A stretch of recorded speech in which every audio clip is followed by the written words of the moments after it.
playing around maybe is too loose a term, but kind of playing around with incorporating more and more group activities into my classroom ever since I started teaching. I mean, I started teaching with, you know, when I first started, I used PowerPoint, and that's all I showed in the classroom for teaching chemistry. And then as more and more people influenced my teaching, I started trying to incorporate, you know, different types of activities to make the class more interactive and hopefully find something that suited me better as a teacher, because I wasn't, you'll see today, I'm not particularly good at giving PowerPoint lectures. So anyway, I taught general chemistry when I first came into St. Mary's in 2003. Unfortunately, I don't have any statistics on my teaching for that time, but I taught general chemistry again much later, 2011. And general chemistry is a class that, it's a tough class to teach. I'll just give you an idea why.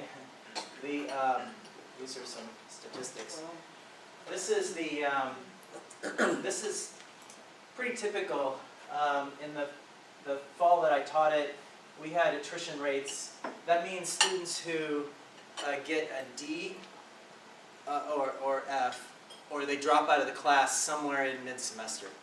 And so the attrition rate for is usually between, well, these numbers are pretty typical, I would say. So, you know, and so there's a lot of discussion amongst the department about how to alleviate some of this. And there's a lot of factors, of course, that come into play. Particularly, you know, students are often just seriously underprepared for chemistry class, both in terms of their you know, reading comprehension skills, I would say, and their mathematical skills. And particularly, they struggle when trying to apply even the algebra that they've learned in high school to chemistry problems in the classroom. So, and then of course, we don't have any prerequisites that are really that the students are held to with any consistency. Some come in with chemistry, some do not. So there's a lot of challenges. But I've on the front end of, you know, trying to see how we can limit the students that shouldn't maybe be in there in the first place. That's, you know, one way to approach it. On the other side is how can I change what I'm doing to reach these students a little bit better. So that's my goal. And so in 2011, when I taught the class again, I made this website. That was for me to make me a little bit more, because I have a little trouble with keeping myself on track, and so that was helping keep my class on track a little bit better. The syllabus and everything was online, and I required the students to, in the class preparation section, I required the students to read the text before coming to class, and then in class I had, yeah, I know. You'll see it. That's innovation. Yeah, so, and then when they got into class, I had, let's see if I have any of these up here. Yeah, I had these, you know, worksheets that they would work on, and these were designed to be, to go along with their reading, but also, you know, it's supposed to be, I wasn't just throwing problems at them, but they were designed to have them, you know, go step by step through certain types of concepts, right? And then this was a class of 33 students, by the way, which is pretty big for St. Mary's, in a room that really should only hold 30 students, and then in groups, and so I'm trying to get to groups of 5 or 6 students working on these sheets. And actually, although it sounds like it would be a complete disaster in many ways, it was, I suppose. But my attrition was actually pretty good. The 21%, which isn't too bad. So it wasn't a total train wreck of a class, and I felt pretty good about that actually. At the end of the semester, I was like, oh yeah, this is working out well. The dynamic in the class, you know, my handling of the groups certainly could have been better. It was tough with that many students, and you can only spend so much time with each group, so you're going to lose certain groups during certain parts of the class. But anyway, I was feeling pretty good until This is hard to show. So I got this. Oh, God. The group work was not helpful in any way. Anyway, no one whatsoever. I don't know why I came to class, actually. If it's still to be done, it should be after, and this really hurts, after we've learned the material. So in other words, the class wasn't about learning from their perspective, doing these worksheets and me helping them individually. That was not what they either expected before and even leaving. So, and this was not an uncommon statement in these course evaluations. Now, granted, chemistry it has a lot of material to cover, right? And the students come in with the idea that you're going to do a chalkboard or PowerPoint lecture to them, so they're not ready for this. But this statement was not uncommon. It was all through my course evaluation. I just want to be clear that my evaluations were not horrible. I still got decent, some decent comments and ratings at the end of the semester. I think that they saw something, but they just didn't like the group work.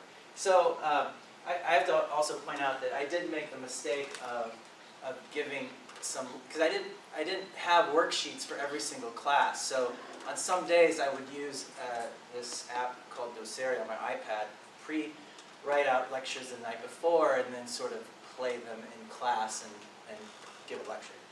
And I think the thing was I was so good at that they just, no. So anyway, so were really helpful, as well as the lecture presentation made before class. So you see that they're saying that he liked the online material, but not the lectures thing. And what he's talking about, or she, in that particular comment, is that one thing that I added into the class that I hadn't in previous semesters was that I had connected to the homework, which they're supposed to do after the class is over. You know, they come into class, I work with them in groups, and after class they have to work on homework problems. And so connected to the homework problems, you see these links here, and these links are to worked out solutions, and I've already got one downloaded, I think. Yeah. So worked out solutions, these are movies which go step by step with me, annotating, writing on the slide, as I would in the classroom, working a problem, and then also I have my voices on there, so I don't know if you'll be able to hear it actually, but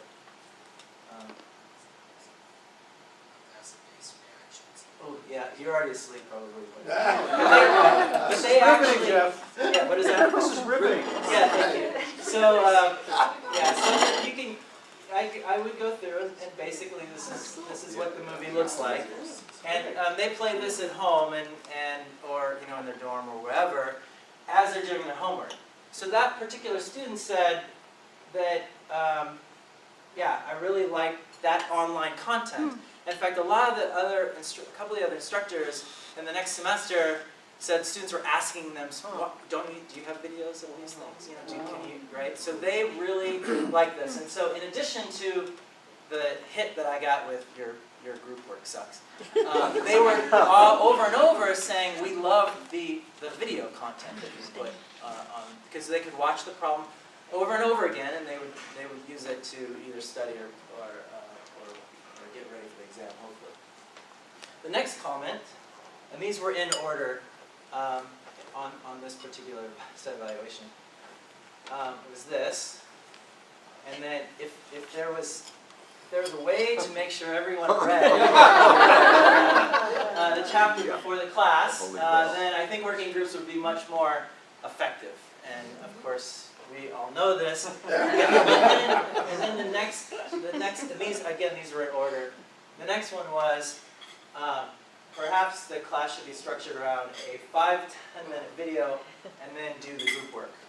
And so, and this was the only student who actually suggested that, but I thought it was a great suggestion actually. And this is the idea behind actually what some people, or a tool that people use in order to do this sort of work with flipped classrooms. In other words, you present and my idea was that since the students wanted a lecture, right, I will give them that, but in video. So that way, when I come to class, I can still work with them in groups. They are satisfied that they've had me talk to them with a PowerPoint video or a video like the one I just showed you, and then I get the satisfaction of working with them in groups, being able to. The reason I like that is because I can see where they're at in the class very easily, right? In this past semester, for instance, the students working on trying to determine the dipole moment for a molecule. Basically, does a molecule have a positive and a negative end to it, right? And they have to use some tools in order to do that they've learned previously. Well, in working with the groups, I can see that this student actually, they're struggling with this particular concept because they didn't really get the thing that they needed, the tools they needed, 3 days ago. And so then I take the time to work with them in the group on that, bring them up to speed. Now, of course, this slows down the class a little bit, but at least I know where that student is with respect to the work that they're on. So anyway, so what I decided to do was just what this student suggested, which is I added in to my class an additional couple additional requirements.